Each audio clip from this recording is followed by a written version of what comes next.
Assalamualaikum warahmatullahi wabarakatuh. Hai semua, apa khabar? Nama cikgu Siti Zuraida binti Abu Bakar. Okey, hari ini cikgu akan teruskan menerangkan tentang tajuk termokimia. Tapi hari ini cikgu nak fokuskan kepada haba penyutralan sahaja. Okey, jom kita saksikan apa yang cikgu nak terangkan tentang haba penyutralan. Okey, harap semua ni enjoy. Okey, cikgu rasa minggu lepas semua orang dah pernah dengar dah perkataan tindak balas eksotermik, okey, dan juga tindak balas endotermik. Jadi saya harap semua pelajar tak confuse lagi dah. Bagaimana nak tahu tindak balas itu eksotermik ataupun tindak balas itu endotermik. Okey, dan minggu lepas pun awak dah belajar mengira haba pemendakan dan juga haba penyesaran. Okey, jadi awak dah tahu dah step-step untuk mengira haba pemendakan dan juga haba penyesaran. Hari ini cikgu nak terangkan pula tentang haba penyutralan. Okey, sama je step dia lebih kurang dengan haba pemendakan dan juga haba penyesaran. Okey, cuma ada sedikit sahaja konsep yang lain sikit awak kena tahu. Okey, so ini adalah langkah-langkah untuk mengira haba tindak balas lah, daripada langkah 1, langkah 2, langkah 3, langkah 4, daripada mengira bilangan mol sampailah awak mengira haba tindak balas ini. Okey, so haba tindak balas tu jangan lupa mesti ada tanda positif ataupun tanda negatif yang menunjukkan bahawa tindak balas itu endotermik ataupun exotermik. Okey, satu lagi yang penting adalah yang dalam pengiraan itu awak dah kira bilangan mol kan. So mengira bilangan mol ni, okey, di sinilah mengira bilangan mol. Bilangan mol tersebut perlu dikira mengikut kes. Ya, maksudnya awak kena tahu nak mengira bilangan mol tu ikut haba tindak balas yang dikira lah. Kalau kes awak berkaitan dengan haba pemendakan, mestilah bilangan mol itu adalah bilangan mol mendakan yang terbentuk. Kalau tindak balas itu pasal tindak balas penyesaran, okey, haba penyesaran di sini, makanya bilangan mol itu mestilah bilangan mol logam yang disesarkan. Okey, tapi hari ini adalah haba penyutralan. Jadi, kalau haba penyutralan, bilangan mol apa yang awak perlu kira? Bilangan mol yang perlu dikira adalah bilangan mol air yang terbentuk untuk haba penyutralan. Jadi, hati-hati sedikit pada bilangan mol ini, kerana awak kena nyatakan bilangan mol apa yang awak nak kira. Okey? Okey, so kita nak tengok definisi untuk haba penyutralan. Okey, apa-apa pun memang kena tahu definisi dululah.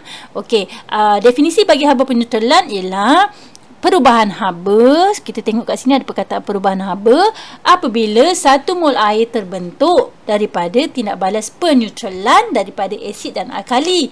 Okey, dah kata haba penyutralan, mestilah tindak balas dia tentang tindak balas penyutralan. Jadi saya harap awak boleh faham di sini. Okey, penyutralan pula memang kita tahu tindak balasnya antara asid dan juga alkali. Okey, lepas tu perubahan haba ini bermaksud haba itu dibebaskan ke ataupun haba diserap. Maksudnya masa menjawab soalan tu awak dah tahulah tindak balas dia tu exotermik ataupun tindak balas tu endotermik. Okey, gambarannya begini. Awak ada asid, awak ada alkali. So, awak campurkan kedua-duanya, nanti akan menghasilkan tindak balas lah. So, tindak balas itu dinamakan sebagai tindak balas penyutralan. Okey, tindak balas penyutralan. Okey, nanti akan menghasilkan garam dan juga air lah. Katakanlah masa eksperimen itu awak sukat suhu ataupun awak tengok ada tak perubahan suhu. Didapati masa eksperimen memang ada berlaku perubahan suhu. Okey, bila ada perubahan suhu bermaksud adalah perubahan haba. Jadi, perubahan haba itu bermaksud ianya dibebaskan ke ataupun dia diserap. Ataupun tadi awak dah biasa dah dengan perkataan exotermik, endotermik. So, tindak balas itu exotermik ataupun tindak balas itu endotermik. Okey, kita ambil contoh. Okey, kita ambil contoh. Okey, cikgu padam sikit, tak nak nampak semak-semak sebab banyak perkataan di sini. Okey, cikgu ambil contoh. Okey, apa asid yang kita tahu? Okey, biasalah kita guna asid. Asid ada klorik. Okey, alkali kita larutan natrium hidroksida. Katakanlah tindak balas ini menghasilkan natrium klorida dan juga air. Okey, didapati delta Hg negatif. Okey, negatif berapa? Okey, katakanlah negatif 57 lah. Alamat unit cikgu bawa kat bawah 57 kilojoule per mol. Okey, so tanda kat sini negatif, maksudnya haba itu dibebaskan. Okey, bila kita buat persamaan ion, kita akan dapati persamaan ion kita beginilah. Okey, begini. Jadi saya rasa awak faham persamaan. Persamaan kalau kat sini nombor kat sini depan tu 1 lah, sini 1. Maksudnya 1 mol, 1 mol. Okey, 1 mol, 1 mol, 1 mol. Di sini yang dimasukkan dengan 1 mol air. Okey, jadi sebab itu haba peneutralan definisi dia memang berkaitan dengan 1 mol air. Okey, so katakanlah soalan itu soalannya berbentuk begini. Okey, berikan definisi haba peneutralan mengikut eksperimen di atas. So katakanlah eksperimen awak kat sini. Okey, awak tak boleh bagi definisi secara am macam ni. Okey, awak tak boleh bagi definisi secara am macam ni. Awak kena ubah, kena olah ayat ini mengikut eksperimen kita. Okey, contoh kat sini. Jadi apa yang kita kena ubah? Kita kena ubah perkataan perubahan haba. Perubahan haba tu maksudnya dia membebaskan haba ataupun dia menyerap haba. Okey, so asid awak apa? Okey, alkali awak apa? Okey, jadi mari kita ubah ayat kita untuk memberi definisi yang lebih mantap. Okey, jadi haba peneutralan. Cikgu tulis kat sini, saya harap semua nampak. Okey, haba peneutralan ialah tengok kat sini tanda dia apa? Tanda dia nak ambil pen warna lain lah, nak ambil warna purple. So tanda dia negatif, maksudnya dia exothermic. So exothermic haba itu mesti dibebaskan. Jadi haba peneutralan ialah haba yang dibebaskan. Okey, nampak tak? Cikgu dah ubah dah perubahan haba tu kepada haba yang dibebaskan. Kenapa haba dibebaskan? Tengok kat sini negatif ni. Okey, kalau soalan tu bentuk beginilah, kalau katakanlah dapat macam ni. Okey, so haba itu dibebaskan apabila 1 mol air terbentuk. Okey, lama. Okey, terbentuk. Saya harap tak confuse. Daripada tindak balas, cikgu tulis kat sini tindak balas peneutralan antara, okey, asid kita apa? Asid kita adalah asid hidroklorik. Okey, antara asid hidroklorik dan larutan natrium hidroksida.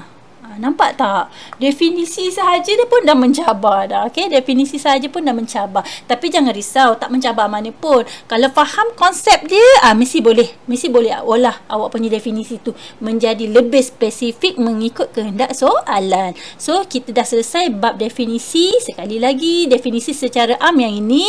Kemudian katakanlah soalan itu perlu merujuk pada eksperimen yang dijalankan, gunakanlah eksperimen yang dijalankan tu. Lihatlah bahan dia apa, hasilnya apa, dan juga pengiraan data H awak sama ada ianya endotermik ataupun exothermic. Okey. Okey, ini adalah paparan yang lebih cantik lah, ataupun dari segi ayat yang lebih cantik untuk menerangkan tindak balas tadi. Tadi kita ada tindak balas antara natrium hidroksida, dan juga asid hidroklorik kan. Natrium hidroksida dan juga asid hidroklorik. So kalau kita buat persamaan termokimianya, bentuknya beginilah. Di mana persamaan kimia yang hujungnya ada delta H begini dinamakan sebagai persamaan termokimia. Kemudian haba peneutralan ni, delta H ni, dia sebenarnya dia berbeza-beza tau. Kalau kita kira, dia akan berbeza-beza, tak semuanya sama. Kenapa nilai delta H ni ataupun haba peneutralan ni boleh berbeza-beza? Ianya disebabkan oleh, kita tengok di sinilah poin di sini. Berbeza disebabkan kekuatan asid ataupun alkali ni yang berbeza-beza. Kalau awak dapat tindak balas itu antara asid kuat dan alkali kuat, tak akan sama haba peneutralan asid lemah dengan alkali kuat. Nampak perbezaan dia? Kat sini asid kuat, kat sini asid lemah. Ini alkali kuat, ini alkali kuat. Maksudnya yang berubah di sini adalah asid lemah dan juga asid kuat. Okey, awak akan dapati nilai delta H dia mesti tak sama. Okey, sebab apa tadi? Nampak tak kekuatan asid yang berbeza? Katakanlah awak gunakan asid kuat dan alkali lemah.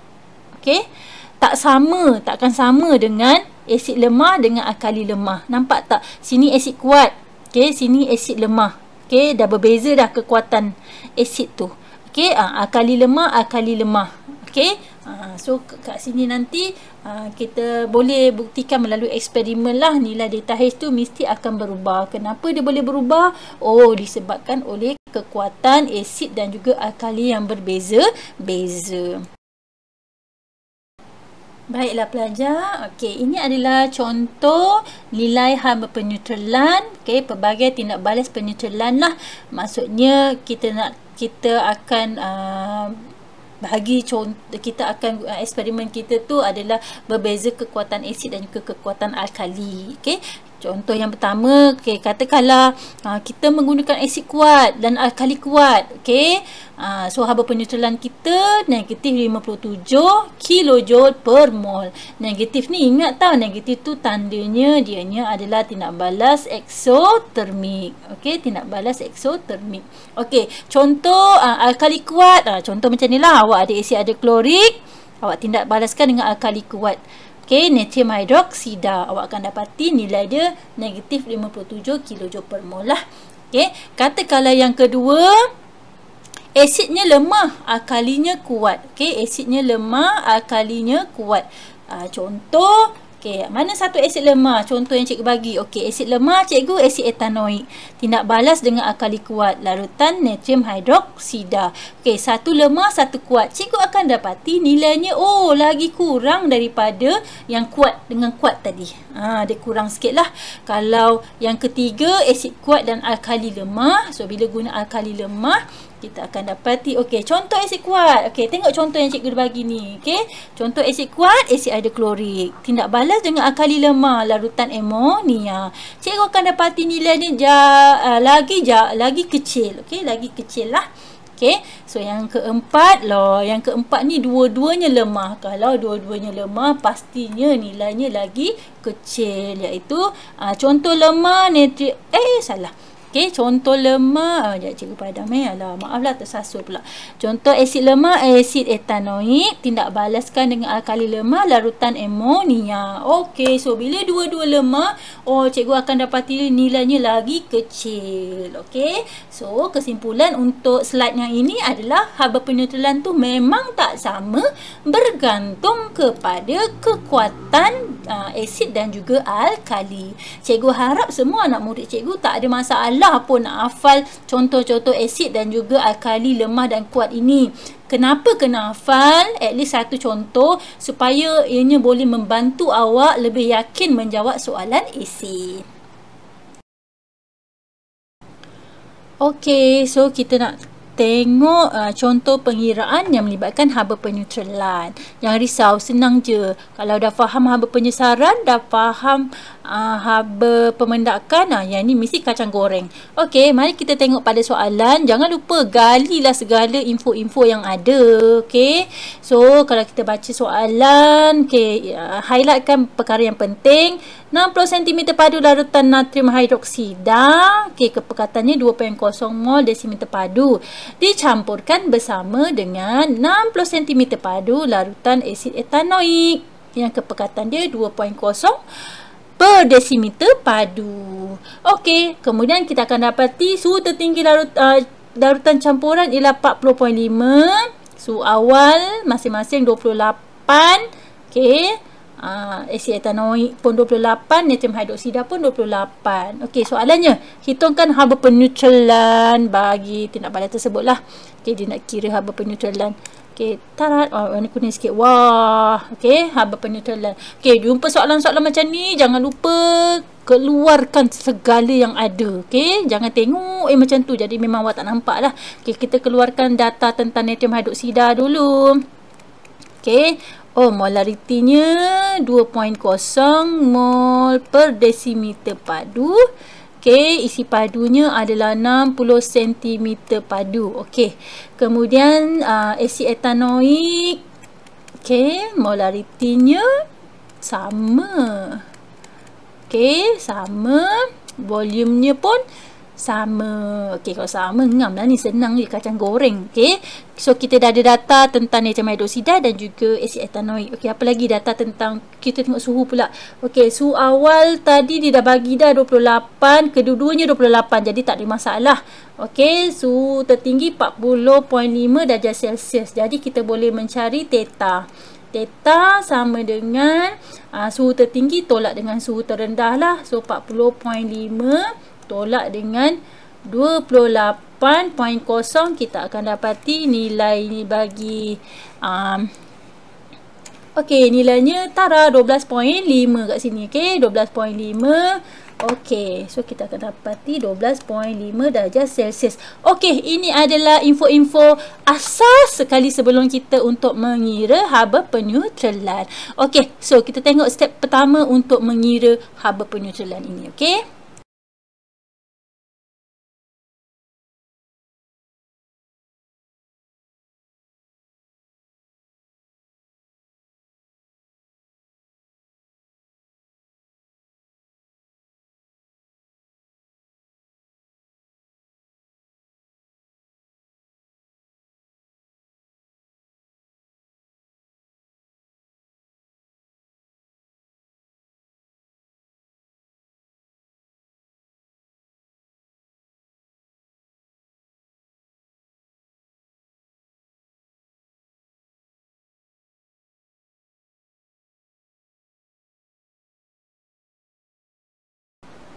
Okey, so kita tengok penyelesaian yang pertama, langkah yang pertama.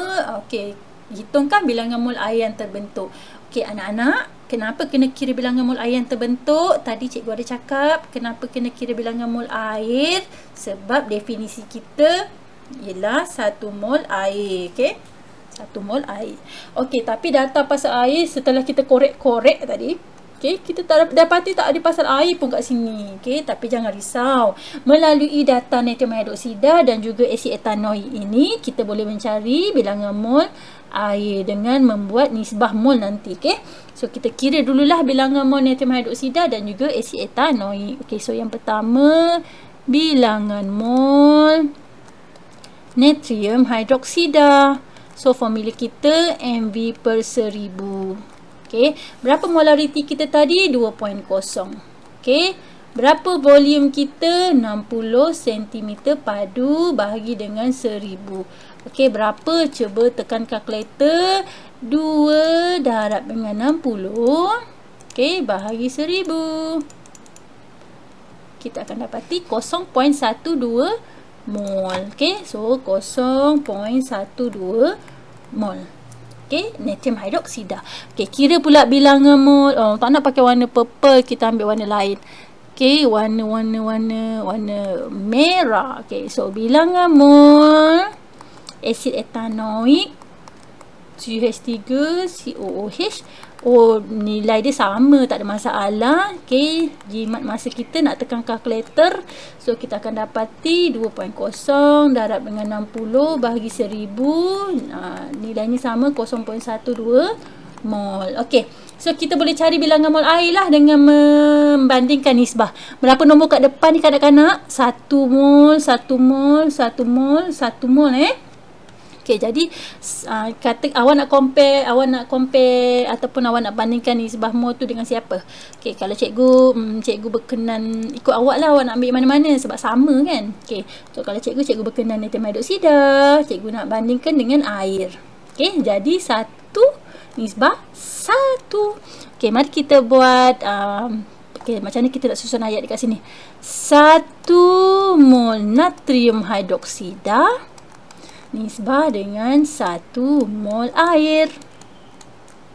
Okey, so 1 nisbah 1. So kalau bilangan mol tadi kita dah kira natrium hidroksida 0.12, maka kalau kat sini 0.12 mol natrium hidroksida, wah, kita boleh teka bilangan mol air iaitu 0.12 mol air. Tara, secara tak langsung boleh mengira bilangan mol air. Okay, 0.12 mol. Macam ni lah, 1:1, maksudnya 1:1. Kalau duit cikgu dengan duit awak 1:1. Kalau duit cikgu ada 50 sen, duit awak berapa sen? 50 sen kan? Kalau duit cikgu 1,000, duit awak pun mesti 1,000. Contoh lah. Contoh. Okay. Kalau bilangan mol cikgu 0.12, berapa bilangan mol awak? 0.12 jugalah. Macam tu lah. Tapi tata cara penulisan begini. Okay. Tapi konsep asas ni macam ni lah. Cikgu nak tunjuk pada siapa yang tak faham-faham lagi nak buat nisbah mol tu. Okay. Okey, so kita pergi pada langkah yang kedua, iaitu hitungkan perubahan haba. Okey, kalau kita tengok kat sini, hitungkan perubahan haba iaitu Q, formulanya MC theta. So, M ini sebenarnya kita, hari tu minggu sebelum ni cikgu dah kata dah, isim tu kita rujuk kepada isi padu. So, kita ada dua isi padu, iaitu yang pertama isi padu larutan natrium hidroksida, yang kedua isi padu larutan asid etanoik. So, awak campurkan sajalah dua-dua nanti. Okay, C tak ada masalah. C yang mana? C yang ni, 4.2. Okay, kemudian kita ada theta. Theta pun tak ada masalah. Theta kita dah kira siap-siap tadi, iaitu 12.5 darjah Celsius. So, masukkan sajalah nilai yang kita dapat. Okay, so Q sama dengan MC theta.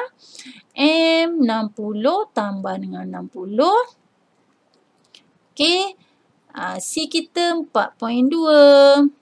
Theta kita dah kira siap-siap 12.5. So, kalau kita masukkan nilai semua dan tekan kalkulator, kita akan dapat 6,300 joule. 6,300 joule ini boleh ditukarkan kepada kilojoule siap-siap lah. So, kita akan dapat 6.3 kilojoule. Bermaksud ini adalah haba yang dibebaskan untuk pembentukan 0.12 mol air.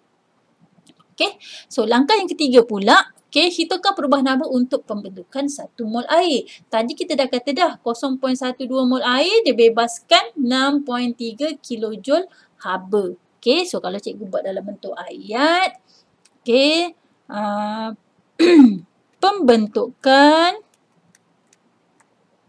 pembentukan 0.12 mol air bebaskan 6.3 kilojoule haba. Okey, 6.3 kilojoule. Maka oleh itu nak bebaskan untuk pembentukan 1 mol pula, maka 1 mol air, okey, dia bebaskan berapa? Bebaskan 6.3 kilojoule. Bahagilah 0.12 mol. Makanya dia akan bebaskan 6. Alah, dah kira belum? Tekan kalkulator kan? Alamak, sekejap. 6.3 bagi 0.12. 6.3 bahagi dengan 0.12 mol. Kita akan dapat 52.5 bebaskan 52.5 kilojoule per mol haba. Okey. Dia macam tergempit-gempit sikit. Janganlah, cik padam sikit lah. Saya kan confused. Okey. So, dibebaskan berapa? 52.5 kilojoule per mol haba. Okey. Mol negatif 1 lah. Mol negatif 1. Ya Rasulullah. Ya Habibullah. Okey. What? Okey. Tak cantik. Okey. 52.5 kilojoule per mol haba. Okey, boleh faham Okey, seterusnya langkah yang keempat, tuliskan haba peneutralan. Okey, senang saja. So, haba peneutralan sama dengan negatif. Kenapa negatif? Sebab dia membebaskan haba. Sebab kat sini haba dibebaskan. Kalau kita tengok pada suhu pun tadi, suhu tu dia meningkat. Okay, so tindak balas tu adalah exothermic. Jadi tandanya negatif lah. So, negatif 52.5 kilojoule per mol. Tara, kita telah berjaya mengira haba peneutralan untuk soalan kita tadi. Okey?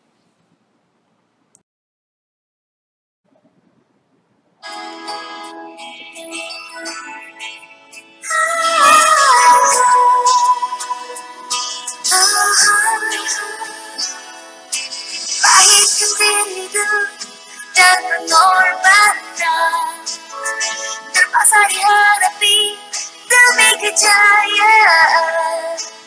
Terdidik sejak mula tabah berusaha, tanpa cuba melangkah tak kemana.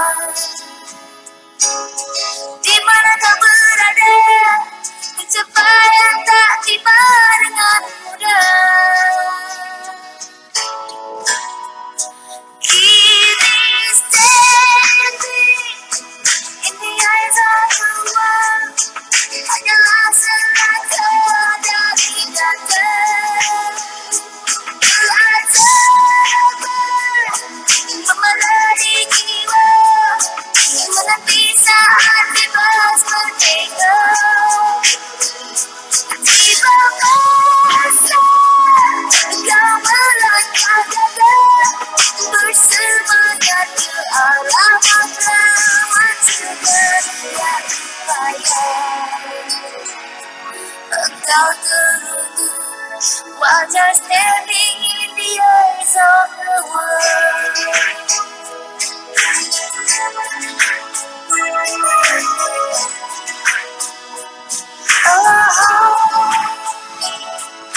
Harapan yang benar terkulai layu, kembali sekemekan bawah bayanganmu.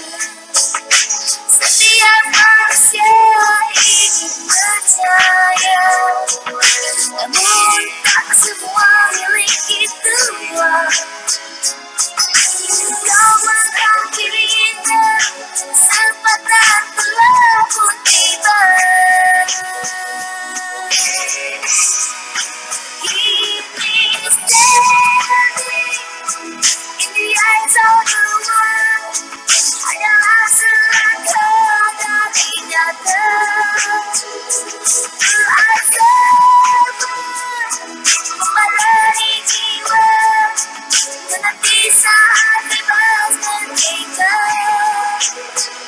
Tiba masa kau melangkah gagah, bersemangat ke arah matlamat sebenarnya upaya. Engkau teruntuk wajar standing in the eyes of the world. Standing in the eyes, standing in the eyes, standing in the eyes, standing in the eyes, standing in the eyes, standing in the eyes, standing in the eyes, standing in the eyes, standing in the eyes, standing in the eyes, standing in the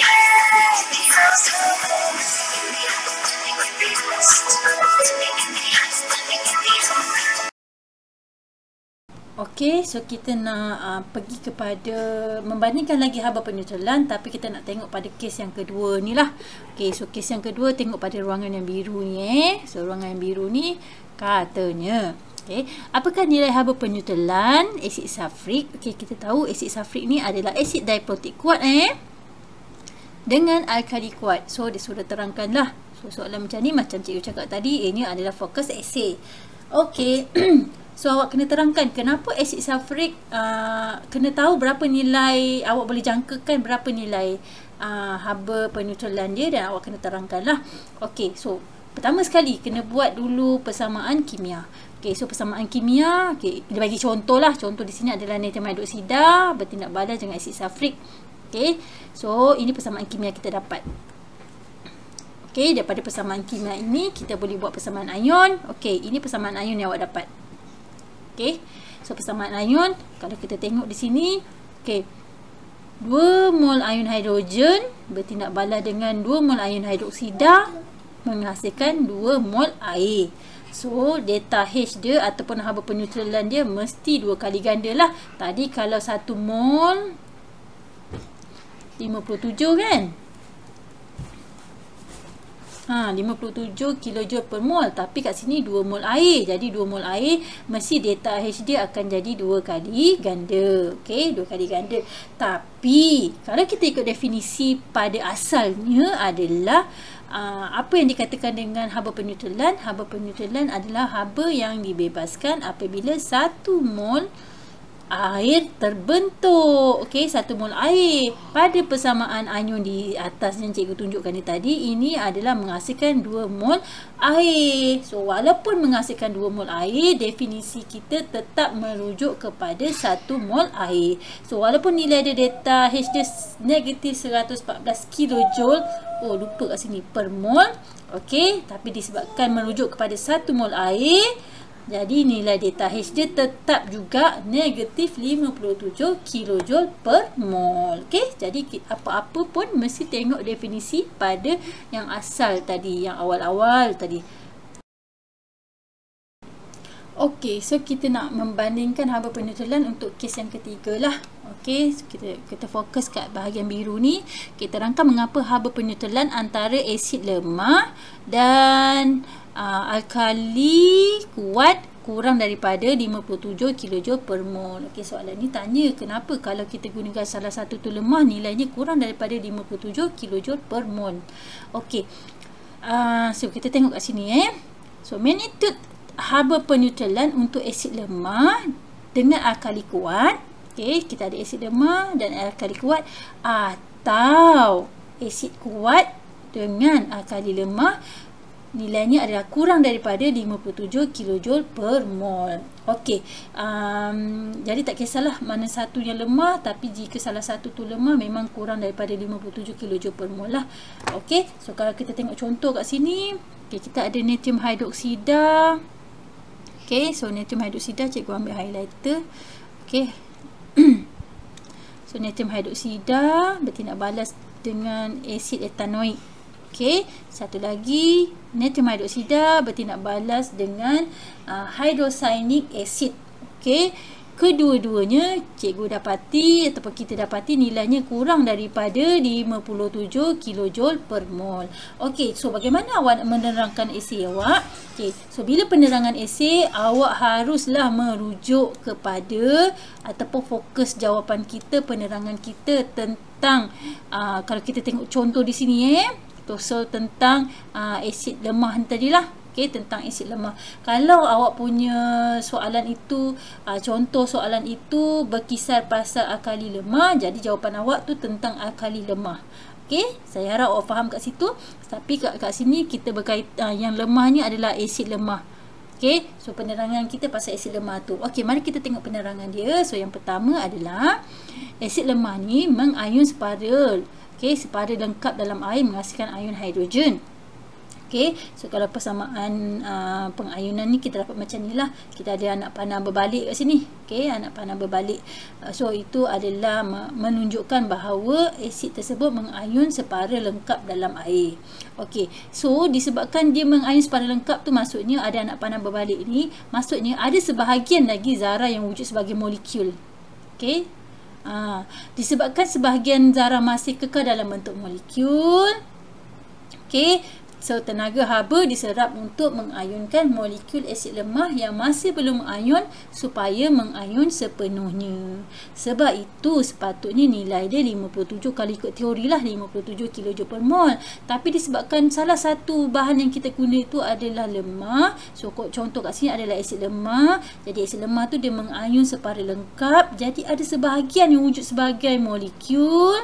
Okey, jadi sebahagian daripada haba 57 ni ditarik sikit, sebab tu nilai kat sini dia akan kurang. Okey, mana pergi haba yang ditarik tu? Okey, haba tu bukan ditarik, sebenarnya haba itu digunakan. Okey, sebahagian haba yang dibebaskan digunakan untuk digunakan atau diserap untuk mengayunkan molekul asid lemah yang masih belum mengayun. Okey, jadi cikgu harap awak boleh faham soalan fokus esei untuk kes kita yang ketiga. Salah satu bahan kita adalah lemah. Okey. Okey, so kat sini kes kita adalah asid lemah lah. Kalau kita punya alkali yang lemah, nanti awak tukar kepada alkali lemah. Contoh kat sini kita akan tukar kat sini kepada alkali lemah, so menghasilkan ion hidroksida lah. Kita tak pakai ion hidrogen lagi dah sebab sebab ion hidroksida. Okey, ion hidroksida sebab dia alkali menghasilkan ion hidroksida lah. Okey, so tukar ikut keadaan semasa ataupun keadaan pada soalan tersebut. Okey.